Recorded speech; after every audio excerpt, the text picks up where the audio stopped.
Bismillahirrahmanirrahim. Assalamualaikum warahmatullahi wabarakatuh. Alhamdulillah. Alhamdulillahilladzi hadana lihada wa ma kunna linahtadiya laula an hadanallah. Asyhadu an la ilaha illallah wahdahu la syarika lah. Wa asyhadu anna sayyidana wa nabiyyana Muhammadan abduhu wa rasuluhu la nabiyya ba'dah. Allahumma fassalli wa sallim wa barik wa karim wa adim ala sayyidina wa habibina wa syafi'ina wa maulana Muhammadin wa ala alihi wa ashabi ajma'in wa tabi'in wa tabi'it tabi'in wa man tabi'ahum bi ihsanin ila yaumiddin. Amma ba'du, subhanaka la ilma lana illa ma 'allamtana innaka antal alimul hakim. Rabbi israh li sadri wa yassir li amri wa hlul 'uqdatam min lisani yafqahu qawli. Hadratal mukarramin wal mukarramin, segenap jamaah salat subuh Masjid Jami Al-Muhajirin yang tidak bisa saya sebutkan satu persatu namanya, namun sedikit pun tidak mengurangi rasa hormat dan ta'zim kami kepada segenap hadirin sekalian. Alhamdulillah wa syukrulillah.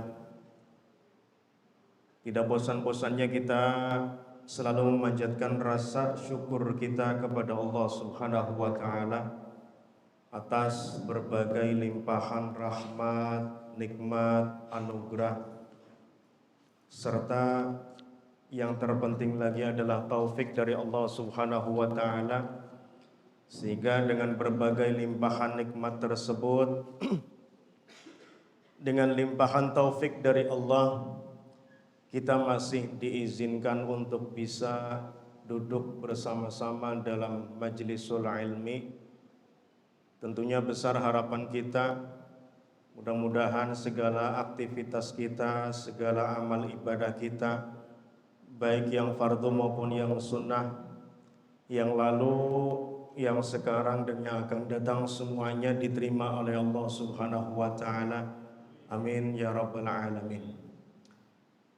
Syekh Ibnu Athaillah As-Sakandari dalam kitab hikamnya, beliau menyatakan berkaitan dengan syukur kita kepada Allah Subhanahu wa taala, beliau mengungkapkan man lam ya'rif qadrun ni'am biwujdaniha arafaha biwujudi fuqdaniha. Man lam ya'rif qadrun ni'am biwujdaniha, siapa orang tidak pernah sadar, tidak pernah tahu akan adanya nikmat yang sudah Allah berikan kepada dirinya ketika nikmat itu ada. Diberi kesehatan, nggak sadar. Diberi masih bisa makan dengan nikmat, nggak sadar. Diberikan kaki masih bisa melangkah, nggak sadar. Diberikan mata ini masih bisa menikmati keindahan dunia pun gak sadar.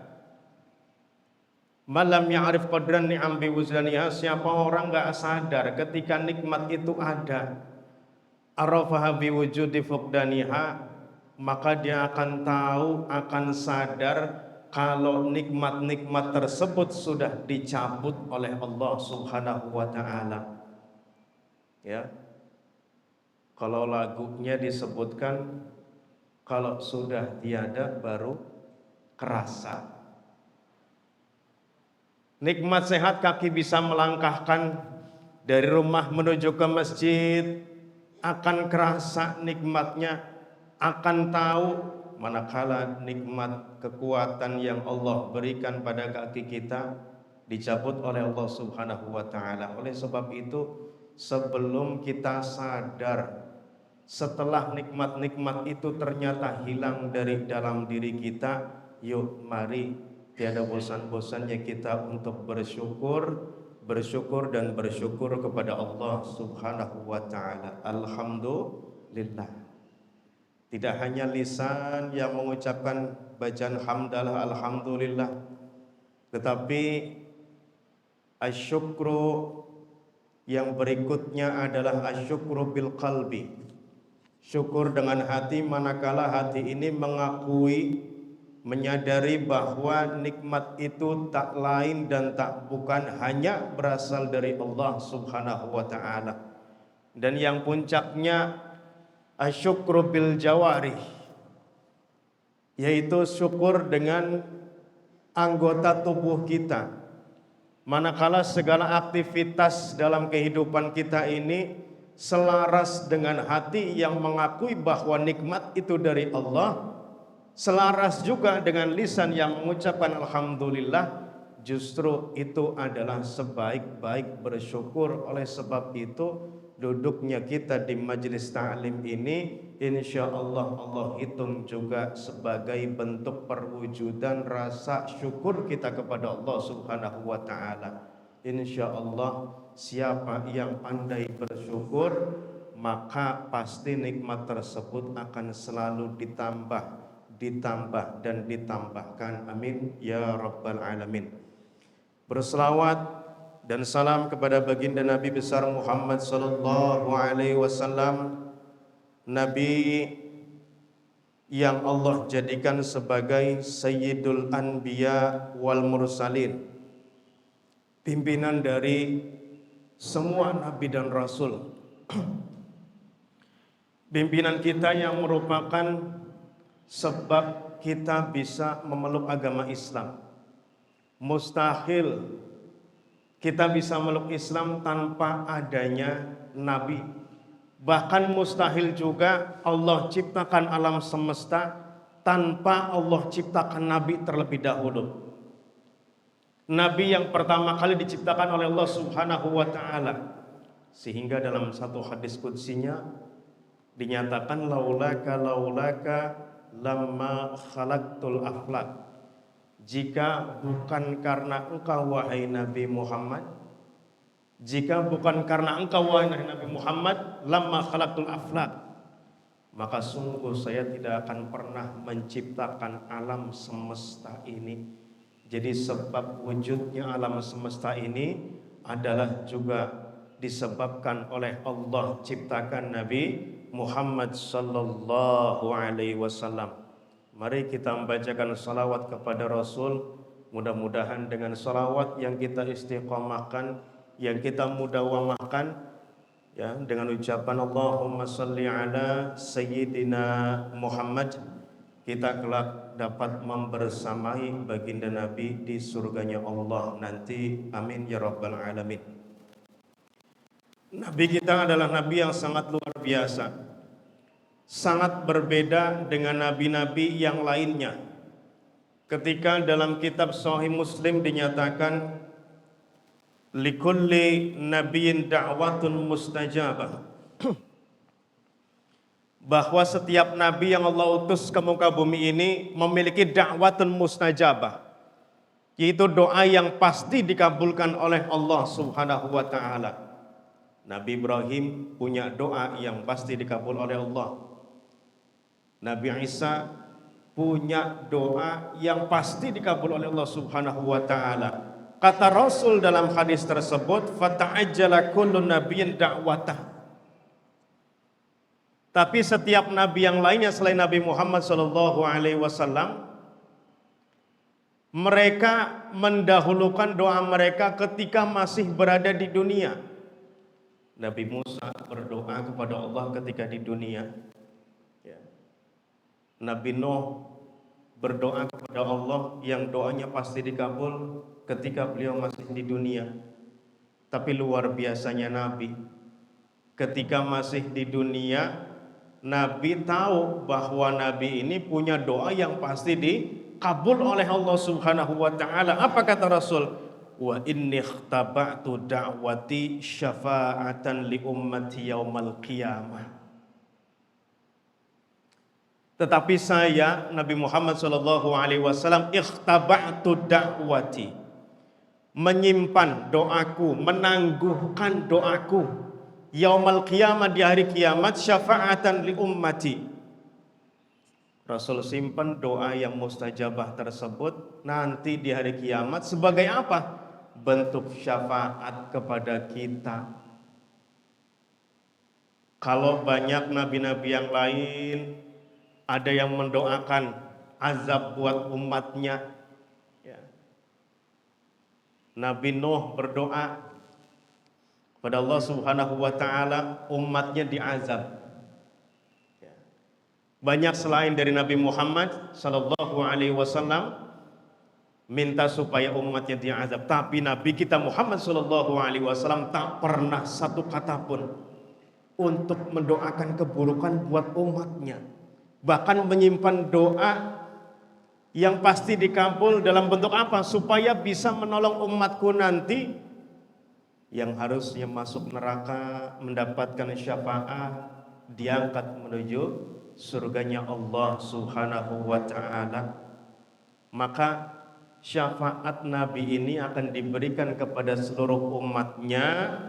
Fahiya nailatun insyaallahu man min ummati man mata min ummati la yusyrik billahi syai'a.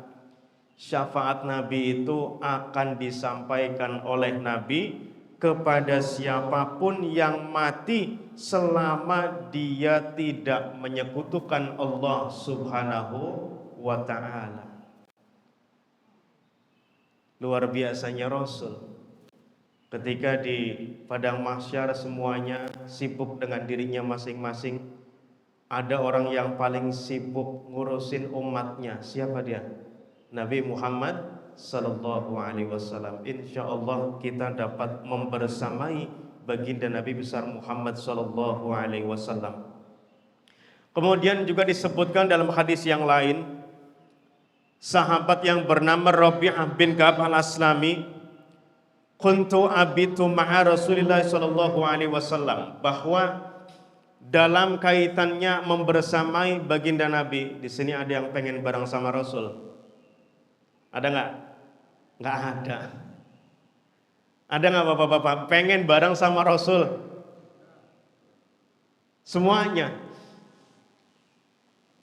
Nah, ada satu cara di mana hadis ini disampaikan oleh Rabi'ah bin Ka'ab al-Aslami, kuntu abitu ma'a Rasulillah sallallahu alaihi wasallam biwadhu'ihi wa bihajatihi, bahwa beliau Rabi'ah itu pernah abitu bermalam, ya, makanya satu ibadah ketika ibadah haji namanya ada mabit.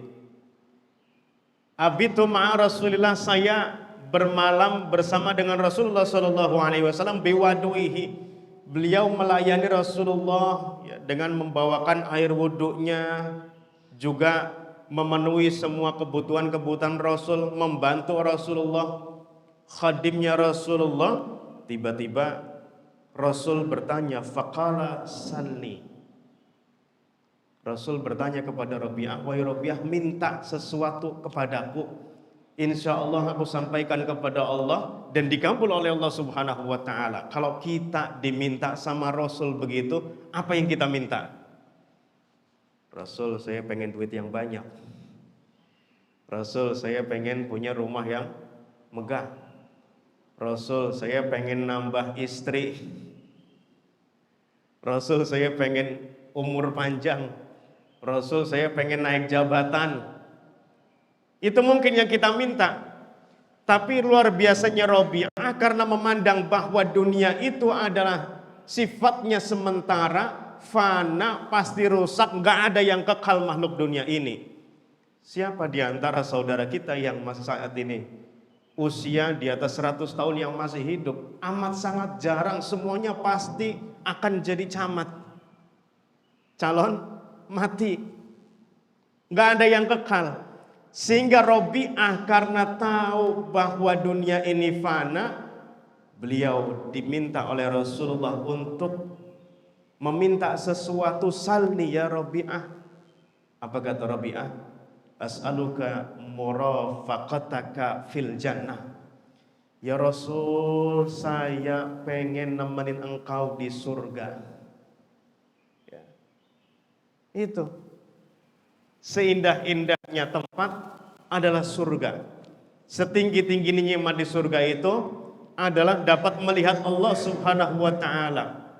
Juga termasuk di antara nikmat yang luar biasa di surga adalah dapat membersami Rasulullah selama-lamanya hitungannya, karena surga tak terbatas waktu. Kita pasti akan kekal di sana. Amin ya rabbal alamin. Dan Rasul sambung keinginan dari Rabi'ah tadi dengan satu jawaban. Kata Rasul, "Awa ghairu dzalika?" Apa ada permintaan yang lain wahai Rabi'ah? Ya, diminta yang lainnya. Ya, kali pengen minta ternak yang banyak, pengen minta jadi kaya, enggak. Kata Rabi'ah, "Huwa zaka ya Rasulullah." Itu yang saya minta, enggak ada yang lain wahai Rasul.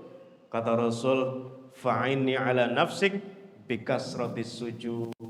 Maka bantulah aku untuk supaya Allah merealisasikan permohonanmu itu dengan apa? Bikasratis sujud, dengan perbanyak sujud, perbanyak sholat.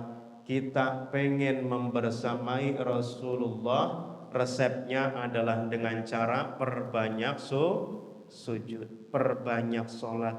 Insya Allah dengan sholat yang kita kerjakan pasti ya sesuai dengan hadis ini akan bisa membersamai baginda Nabi besar Muhammad sallallahu alaihi wasallam. Allahumma shalli ala sayyidina Muhammad. Hadirin yang dirahmati Allah Subhanahu wa taala, tiada bosan-bosannya menceritakan keagungan akhlak mulia Rasulullah sallallahu alaihi wasallam. Kita sebagai umatnya patut merasa bahagia menjadi bagian dari umat Rasul sallallahu alaihi wasallam. Dalam surat Yunus ayat 48 Allah Subhanahu wa taala menyatakan, "Qul bi fadlillah wa bi rahmatih fabidzalika falyafrahu huwa khairum mimma yajma'un." Ini satu ayat yang pasti dibacakan oleh setiap mubaligh ketika bulan Maulid. Di sini alhamdulillah sudah melaksanakan Maulid Rasulullah sallallahu alaihi wasallam. Saya ingin kembali menekankan terkait dengan bagaimana cara kita supaya dapat membersamai Rasul, dapat menumbuhkan rasa cinta kita kepada Nabi Muhammad SAW, sehingga harapannya dengan cinta kita kepada Rasul kita akan dibersamakan dengan baginda Nabi besar Muhammad SAW. Surat Yunus ayat 48 tersebut membahas bahwa qul bifadlillah, wahai Muhammad katakan bifadlillah, dengan anugerah Allah Subhanahu wa taala. Apa itu anugerah Allah? Ulama ahli tafsir memberikan satu tafsiran bahwa yang dimaksud fadlullah dalam surat Yunus ayat 48 ini adalah ilmu yang Allah turunkan kepada umat manusia. Anugerah Allah yang paling luar biasa, yang paling tinggi adalah ilmu. Karena dengan ilmu tersebut manusia bisa membedakan mana yang hak, mana yang batil. Dengan ilmu tersebut manusia bisa tahu mana yang baik buat dirinya dan mana yang buruk untuk dirinya, sehingga ketika baik dia ambil, ketika buruk dia hindari. Apa itu? Ilmu. Wa birahmatih, dan dengan rahmat Allah, kasih sayang Allah. Ulama menafsiri terkait dengan rahmat Allah ini adalah dengan Allah utus Nabi Muhammad sallallahu alaihi wasallam. Sehingga di ayat yang lain Allah nyatakan, yaitu surat Al-Anbiya ayat 107, "Wa ma arsalnaka illa rahmatan lil alamin." Tidaklah kami utus engkau wahai Nabi illa rahmatan lil alamin, kecuali adalah bentuk kasih sayangku kepada alam semesta. Sehingga rahmat yang difirmankan oleh Allah dalam surat Yunus 48 ini juga diarahkan bahwa yang dimaksud rahmat itu adalah diutusnya baginda Nabi besar Muhammad sallallahu alaihi wasallam. Dalam satu hadis yang lain dinyatakan innama ana rahmatun muhdah. Sesungguhnya aku itu Nabi Muhammad sallallahu alaihi wasallam rahmatun muhdah. Rahmat yang dihadiahkan kepada siapa? Kepada kita umatnya. Sehingga dengan dua perkara tadi, yang pertama adalah ilmu Allah, yang kedua yaitu diutusnya baginda Nabi, perintahnya falyafrahu, maka berbahagialah. Kita bahagia. Ya, bapak-bapak punya anak, anaknya punya anak lagi, punya cucu, atau istri kita punya anak. Maka kita sebagai orang tua, sebagai kakek, pasti merasakan bahagia apa sedih, Pak? Bahagia. Kelahiran anak kita, kita bahagia. Kita bikin tasyakuran, kita bikin akikah. Kita undang saudara, kita undang keluarga, kita undang tetangga untuk hadir merayakan kebahagiaan tersebut. Lahirnya anak kita, lahirnya cucu kita, yang belum tentu bisa nyelamatin kita, yang belum tentu juga Allah jadikan sebagai anak yang saleh, yang belum tentu juga pasti menjadi keturunan yang dapat membanggakan kita, yang belum jelas aja kita bisa bahagia, apalagi dengan adanya Rasul Shallallahu Alaihi Wasallam, dengan lahirnya baginda Nabi, maka kita patut untuk merasakan kebahagiaan yang sangat dengan lahirnya Nabi besar Muhammad sallallahu alaihi wasallam. Kata Allah dalam lanjutan ayat tersebut, wa khairum mimma yajma'un. Kedua hal tadi itu khairum mimma yajma'un, lebih baik dibandingkan dengan apa yang kalian kumpulkan. Lebih baik dari harta yang kita tumpuk-tumpuk, lebih baik daripada saldo ATM yang isinya puluhan miliar rupiah. Lebih baik juga dari pejabat yang punya jam sampai harganya 11 miliar. Patung harganya ratusan juta. Buat apa? Padahal kita diingatkan oleh Allah dalam surat At-Takasur, alhaakumut takasur hatta zurtumul maqabir kalla sawfa ta'lamun. Alhaakumut takasur, bahwa bermegah-megahan, bermewah-mewahan dengan dunia itu alhaakum, menjadikan kalian lalai. Berapa banyak orang yang sudah Allah berikan kekayaan, tapi justru tidak menjadikan dirinya semakin dekat kepada Allah, justru semakin dijauhkan dari Allah Subhanahu wa ta'ala. Sibuk mikirin dunia, sibuk mikirin harta, takut kalau besok dia jatuh miskin, takut bisnisnya bangkrut. Udah punya mobil satu pengen dua, udah punya dua pengen tiga, udah tiga pengen banyak, sehingga menjadi koleksi mobil mewah di rumahnya. Melalaikannya, belum nanti bayar pajaknya. Sehingga dengan lalai yang dilakukan oleh orang-orang karena harta yang begitu banyak, Allah nyatakan kalla sawfa ta'lamun, jangan sekali-kali begitu. Ya, jangan simpan dunia itu dalam hati kita, cukup kita simpan dalam genggaman kita. Karena banyak orang punya dunia, banyak hartanya melimpah, tapi lalai dan jauh dari Allah Subhanahu wa ta'ala. Makanya alhamdulillah bagi kita orang-orang yang diberikan rezeki yang melimpah oleh Allah, selalu memberikan sebagian dari harta kita di jalan Allah Subhanahu wa ta'ala. Ya, masjid butuh kebutuhan dan lain sebagainya dipenuhi oleh para jamaahnya dengan sebagian rezekinya, insya Allah justru itulah yang akan kekal, yang akan Allah berikan pahalanya di akhirat nanti. Bahwa kelahiran Rasul dan ilmu yang Allah berikan kepada kita itu adalah jauh lebih baik dibandingkan dengan apa yang kita kumpulkan. Sehingga mari kita berbahagia dengan lahirnya Nabi besar Muhammad sallallahu alaihi wasallam. Sayyid Muhammad Amin Al-Qutbi dalam kitab Madaihnya, beliau menyampaikan satu syair berkaitan dengan lahirnya Nabi besar Muhammad sallallahu alaihi wasallam. Apa kata beliau? Ya Lailatal Isnain madza safahat yumnaki min syarafin asyamma wa min gina. Wahai malam Senin. Apa itu malam Senin? Hari lahirnya Nabi Muhammad sallallahu alaihi wasallam. Madza safahid yumnaki, apakah gerangan yang engkau jabat dengan tangan kananmu? Min syarafin asyamma wa min gina, dari kemuliaan dan kekayaan yang begitu semerbak. Kullu layalil bid fid dunya laha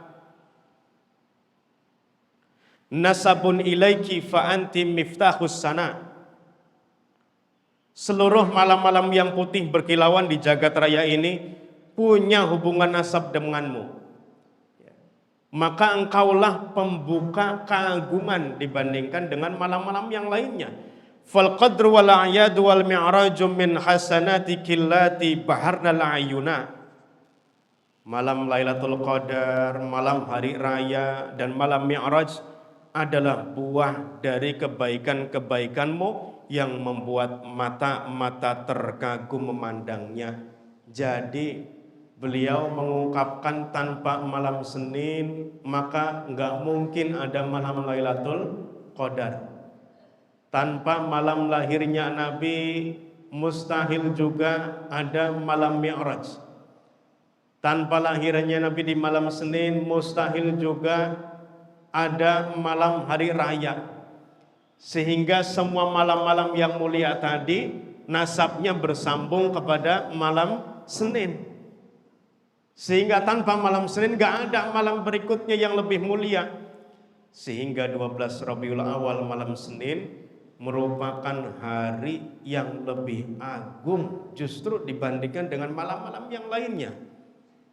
Sehingga kalau kita merasakan bahagia dengan lahirnya Rasul, insya Allah mudah-mudahan dengan bahagia, dengan cintanya kita kepada Nabi, kita akan dikumpulkan bersama dengan Nabi Muhammad sallallahu alaihi wasallam. Jamaah hadirin yang dirahmati Allah Subhanahu wa taala, bahwa kecintaan Rasul kepada kita umatnya adalah satu fakta yang tak bisa lagi terbantahkan. Adalah sebuah kebenaran yang tidak perlu diragukan lagi, bahwa Nabi sangat mencintai kita walaupun gak pernah nemuin kita. Dalam hadis Rasulullah menyatakan di hadapan para sahabatnya, waditu anil lakitu ikhwani, wahai sahabat, saya rindu pengen ketemu dengan saudara-saudaraku, kata Rasul. Sahabat bertanya-tanya kepada Nabi. Kata mereka, awalaisa nahnu ikhwanaka ya Rasulullah, bukankah kita ini yang berada di hadapanmu itu adalah saudaramu, hai Rasul? Apakah kita ini yang selalu bersama dengan engkau tidak dianggap sebagai saudara? Kata Rasulullah, antum ashabi, bukan. Kalian adalah teman-temanku, kalian adalah sahabatku, kata Rasul. Bukan saudaramu, bukan saudaraku. Ikhwani hum amanu bi walam yarawni, kata Rasul. Yang aku anggap sebagai saudara itu adalah orang yang beriman kepadaku, ya, sekalipun mereka tidak pernah melihatku. Beruntunglah bagi kita walaupun gak pernah ketemu sama Rasul, namun di dalam dada kita, dalam hati kita ada keimanan kepada Rasul. Justru dengan tidak melihatnya kita kepada Rasul dan ada iman tersebut, Allah jadikan kita dianggap sebagai ikhwan Rasulullah sallallahu alaihi wasallam. Dalam hadis yang lain yang mengungkapkan bagaimana kecintaan Rasul kepada kita, yaitu dalam surat Ad-Duha, di mana surat Ad-Duha ini asbabun nuzulnya adalah dalam rangka menghibur baginda Nabi besar Muhammad SAW ketika Rasul mendapatkan hal yang tidak menyenangkan dari orang-orang Quraisy. Kata mereka, musuh-musuh Rasul, Allah telah meninggalkanmu, Allah telah mencampakkanmu, Allah sudah tidak peduli kepadamu. Ini terjadi ketika begitu lama banget Allah enggak menyapa Rasul dengan menurunkan firman-Nya. Sehingga kata orang-orang kafir, ya Nabi udah ditinggal sama Allah, diejek. Sehingga turunlah ayat pada surat Ad-Duha, ya, tepatnya pada ayat yang menyatakan ma wadda'aka rabbuka wa ma qala. Wahai Rasul, Allah tidak berpaling darimu, Allah tidak pernah meninggalkanmu. Sehingga kemudian Allah utus malaikat Jibril kepada Nabi sampai kepada ayat wala saufa yu'tika rabbuka fatardha.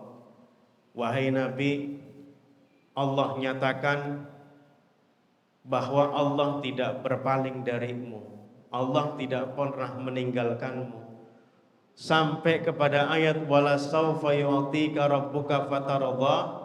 Sungguh akan Allah berikan kepadamu wahai Nabi sesuatu sehingga engkau merasa ridha. Nabi diminta doa kepada Allah Subhanahu wa taala untuk menyampaikan satu permintaan yang menjadi Rasul ridha, supaya lupa dengan cacian, lupa dengan makian, lupa dengan siksaan dan segala macam bentuk permusuhan dari para musuh-musuhnya tadi, dengan firman wala sawfa yu'tika rabbuka fatardha. Apa kata Rasul? Ya Rabbi la arda wa wahidun min ummati finnar. Masya Allah. Ya Rabbi, duhai Tuhanku, la arda, saya enggak akan pernah ridha, wa wahidun min ummati finnar, jika masih ada satu saja umatku masih berada di dalam neraka. Allah nyatakan dalam surat Ad-Duha wala sawfa yu'tika rabbuka fatardha. Allah akan memberikan sesuatu kepada engkau wahai Nabi sampai engkau menjadi ridha. Apa yang menjadikan Rasul ridha? Manakala melihat umatnya semuanya masuk ke dalam surganya Allah Subhanahu wa taala. Baru kemudian Rasul ridha kepada Allah Subhanahu wa taala, merasa senang, melupakan semua bentuk siksaan, cacian, makian dari musuh-musuhnya. Maka luar biasanya Rasul tidak pernah sedikit pun memikirkan kepada dirinya sendiri. Kalau kita rata-rata minta kepada Allah, isinya selalu paling utama adalah hal yang berkepentingan dengan diri kita pribadi. Doa kepada Allah, ya, minta supaya segala sesuatunya dimudahkan. Pertama yang diminta untuk diri kita pribadi. Rasul tidak. Selalu kepentingan umat mengalahkan kepentingan Nabi besar Muhammad sallallahu alaihi wasallam. Sehingga kecintaan Rasul kepada kita adalah sesuatu yang tidak perlu diragukan lagi. Rasul begitu cinta kepada kita. Maka yang menjadi pertanyaan, apakah dalam hati kita itu juga ada kecintaan terhadap Nabi Muhammad sallallahu alaihi wasallam? Kira-kira cinta enggak sama Rasul?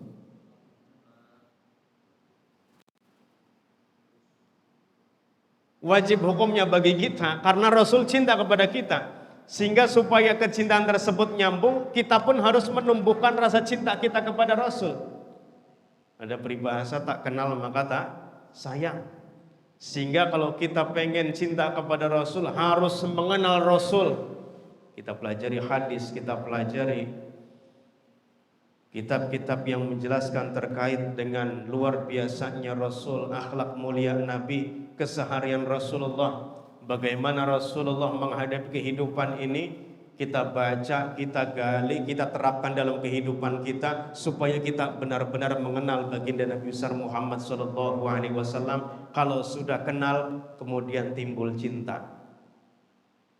Nah, apakah dengan pengakuan kita cinta kepada Rasul itu adalah sesuatu yang cukup? Apakah cukup dengan lisan kita?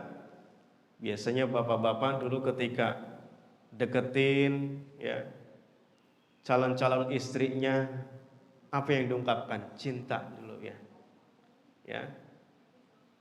Ya Bu, pernah Bu ya, dulu ada bujangan yang datengin ibu bilang, aku cinta kamu. Tapi apakah cukup Bu begitu? Nggak cukup, harus apa? Dibuktikan. Apa buktinya? Sehingga kecintaan kita kepada Nabi besar Muhammad SAW pun tidak sebatas mulut kita mengungkapkan cinta kepada Rasul, tapi juga harus dibuktikan. Sehingga kata Rasul dalam satu hadisnya, manidda'a hubban nabi min ghairi tiba'i sunnah fahuwa kadzab. Siapa orang ngaku-ngaku cinta kepada Nabi, demen kepada Rasul, tapi min ghairi tiba'i sunnah, dengan tanpa mengikuti ajaran Rasul sallallahu alaihi wasallam, fahuwa kadzab, maka dia termasuk diantara pembohong besar. Kalau kazibun, pembohong biasa. Tapi Rasul sudah menyatakan bahwa kadzabun, maka ada efek perubahan makna dari kazibun menjadi kadzabun. Orang yang cinta sama Rasul tapi nggak mau menghidupkan sunnah, tidak mau ngikutin sunnah Rasulullah SAW, maka dia termasuk diantara pembohong besar. Nggak cukup kazib tapi kadzab. Sehingga dulu ada nabi palsu namanya Musailamah, dijuluki Al-Kadzab, yang banyak bohongnya. Hanya sekedar pengakuan bahwa dia cinta kepada Rasul tapi gak mau ngikutin sunnah, maka dia termasuk diantara orang yang bohong. Sehingga patut kita amalkan satu hadis dari baginda Nabi besar Muhammad SAW, man ahya sunnati faqad ahabbani wa man ahabbani kana ma'i fil jannah. Man ahya sunnati faqad ahabbani, siapa yang menghidupkan sunnahku, kita hidupkan semua ajaran Nabi Muhammad SAW, nasihat-nasihat beliau dalam hadis kita amalkan, maka kata Rasul faqad ahabbani, maka sungguh dia telah mencintaiku. Wa man ahabbani kana ma'i fil jannah, siapa orang demen kepada sunnahku, demen dengan ajaranku, kana ma'i fil jannah, maka dia akan membersamaiku di surganya Allah nanti. Sehingga di akhir zaman ini pun ada janji Rasulullah yang disampaikan kepada umatnya, man ahya sunnati 'inda fasadi ummati lahu ajrun syahid. Siapa orang mau menghidupkan sunnah-sunnahku, kapan? 'Inda fasadi ummati, ketika umatku dalam keadaan kerusakan. Manusia sekarang akhlaknya mengalami degradasi yang luar biasa. Baru-baru ini ada manusia yang begitu tega, bahkan terhadap kekasihnya sendiri, ya, dengan pacarnya sendiri, bahkan mungkin lebih jahat dibandingkan dengan setan. Setan aja jahat, dia lebih jahat daripada setan. Hidup bersama, tiba-tiba dapat kabar pacarnya dimutilasi sebanyak 300 potongan, tubuhnya dipotong-potong. Lebih buruk dibandingkan dengan iblis. Iblis saja nggak pernah tuh ngebunuh iblis yang lainnya dengan cara dimutilasi. Bahkan sebuas-buasnya hewan buas, kita tahu singa itu adalah hewan yang sangat buas. Tapi apakah ada singa yang membunuh anaknya? Gak ada. Apakah ada singa yang membunuh pasangannya? Gak ada. Itu singa, hewan buas. Manusia lebih buas dibandingkan dengan hewan buas, lebih jahat dibandingkan dengan iblis. Ya. Rusak. Begitu teganya seorang yang dikasihinya, ya, dijanjikan akan dilamar, akan dinikahi, ternyata belum ada undangan, sudah dapat undangan duluan dari malaikat Israel. Dipotong-potong dengan begitu banyaknya. Tega. Rusak umat Rasulullah SAW dengan orang-orang yang seperti itu, mengedepankan hawa nafsunya, mengedepankan amarahnya, sehingga dengan amarah yang dia punya dia luapkan untuk menghabisi apapun yang tidak dia senangi. Nauzubillah summa nauzubillahi min zalik. Siapa orang menghidupkan sunnah Rasulullah ketika umat Rasul sedang dalam keadaan rusak yang serusak-rusaknya, apa janji Rasul? Lahu ajrun syahid, maka dia akan mendapatkan pahala layaknya orang yang mati dalam keadaan syahid fi sabilillah. Ganjaran orang yang mati syahid tak lain dan tak bukan pasti surganya Allah Subhanahu wa ta'ala. Sehingga kita menjadi umat Rasulullah, kita cinta kepada Rasulullah, kita buktikan. Tidak hanya lisan kita yang mengucap cinta Rasul, cinta Nabi, tidak hanya juga kita mengungkapkan sholawat kepada Nabi, kita istiqomah, kita baca sholawat kepada Rasul Sallallahu Alaihi Wasallam. Tidak sebatas itu saja. Lebih daripada itu, Rasul ingin kita membuktikan kecintaan kita kepadanya dengan cara apa? Menjalankan ajaran Rasulullah Sallallahu Alaihi Wasallam. Insya Allah, mudah-mudahan kita semua selalu mendapatkan taufik dari Allah Subhanahu wa ta'ala untuk bisa mengikuti apa yang menjadi perintah Rasul kepada kita semua. Amin, amin ya rabbal alamin. Bapak-bapak, ibu-ibu, mungkin sebelum kita mengakhiri pengajian pada pagi hari ini, mungkin ada yang mau ditanyakan terkait dengan materi pada pagi hari ini, silakan.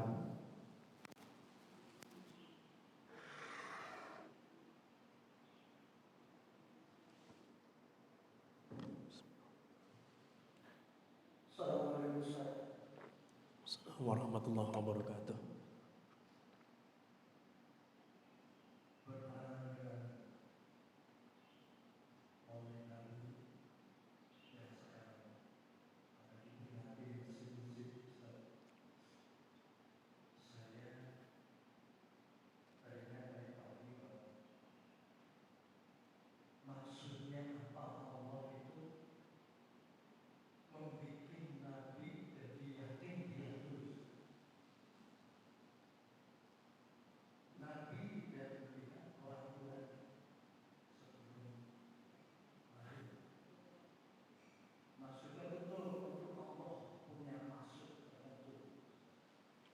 Mohon maaf, diulangi apa tadi? Rasul? Maksudnya begini.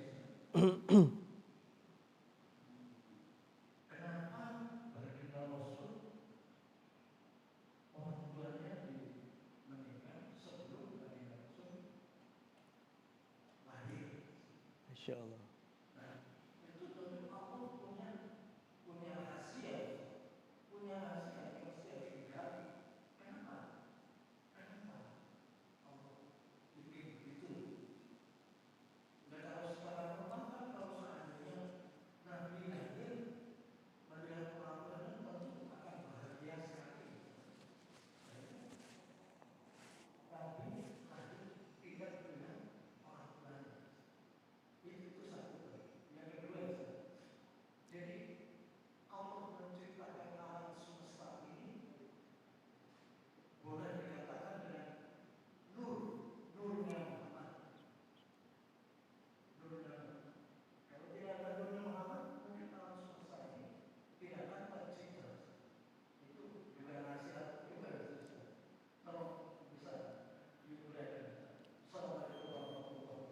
Waalaikumsalam warahmatullahi wabarakatuh. Ya, luar biasa.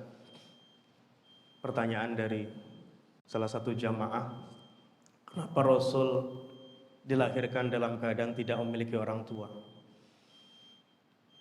Ada satu hadis yang disampaikan oleh baginda Nabi besar Muhammad sallallahu alaihi wasallam, "Inna asyaddan nasi bala'an al-anbiya, summa lazina yalunahum summa lazina yalunahum, aw kama qala Rasulullah sallallahu alaihi wasallam."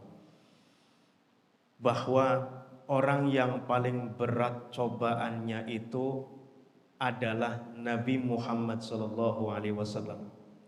Orang yang paling berat cobaannya itu adalah para nabi. Sehingga dengan Rasul dicoba dan diuji oleh Allah Subhanahu wa taala bahkan sebelum lahir,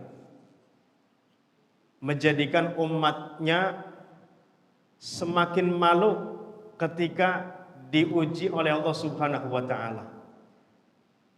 Mungkin dalam keseharian kita, apalagi ibu-ibu, seringkali ada saja keluhan demi keluhan yang kita luapkan karena adanya satu ujian atau cobaan yang Allah berikan kepada kita.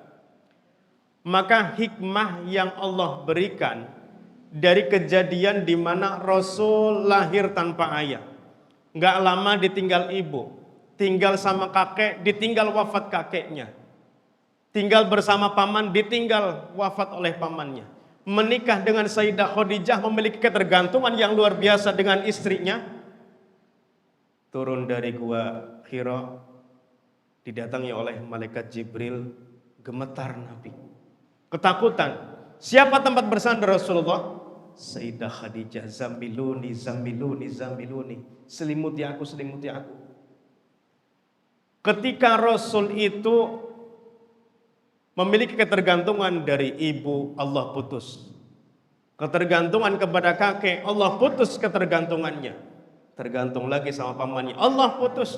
Tergantung lagi sama istrinya, Allah putus. Allah pengen ngajarin kepada Rasulullah bahwa tidak ada tempat bergantung kecuali Allah Subhanahu wa taala. Ujiannya berat. Sehingga kalau kita merasa berat dengan ujian keseharian hidup kita, ya, maka malulah kita kepada Rasul, karena Rasul semua ujian yang kita hadapi ini Rasul udah pernah. Sehingga memang Allah kalau ingin menghendaki seseorang itu kualitasnya baik, ya kayak pandai besi, pengen bikin pisau yang tajam, diapain Pak? Dibakar. Setelah dibakar, dipukul. Setelah dipukul, diasah. Nggak ada yang enak. Pun begitu manusia untuk dapat menghadapi berbagai macam ujian dalam kehidupannya, diuji dengan step by step supaya nanti akhirnya dia kuat dengan ujian Allah yang terberat.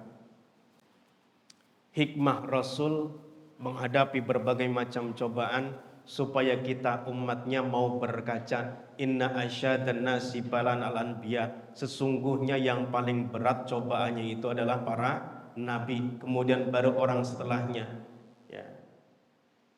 Makanya ada saya punya kiai Syekh Maimun Zubair, beliau itu ketika ditanya oleh para jamaahnya, wahai kiai, kenapa engkau tidak memperluas rumahmu, tidak mempercantik rumahmu, tidak memperindah rumahmu? Kata beliau, saya malu dengan Rasul. Rasul yang menjadi makhluk yang paling mulia tinggal di sebuah rumah yang amat sangat sederhana. Sementara kita hidup enakan. Rumah kita bagusin, tidur pakai AC, kasur yang paling empuk, ya. Enak. Rasul jadi luar biasa. Sehingga diantara hikmahnya supaya kita berkaca bahwa dalam menghadapi kehidupan ini tidak perlu kita hadapi keluhan demi keluhan, karena ternyata ada yang diuji lebih berat dibandingkan dengan kita umatnya. Kemudian bahwa berkenaan dengan pertanyaan yang kedua tadi, memang dalam satu hadis qudsinya Allah nyatakan laulaka lama khalaqtul aflaq. Jika bukan karena engkau wahai Nabi Muhammad sallallahu alaihi wasallam, maka tidaklah akan aku ciptakan seluruh alam raya jagat ini. Ini menunjukkan bahwa makhluk yang paling mulia mengalahkan segala apa yang berada di alam semesta ini, tak lain dan tak bukan adalah Nabi besar Muhammad sallallahu alaihi wasallam.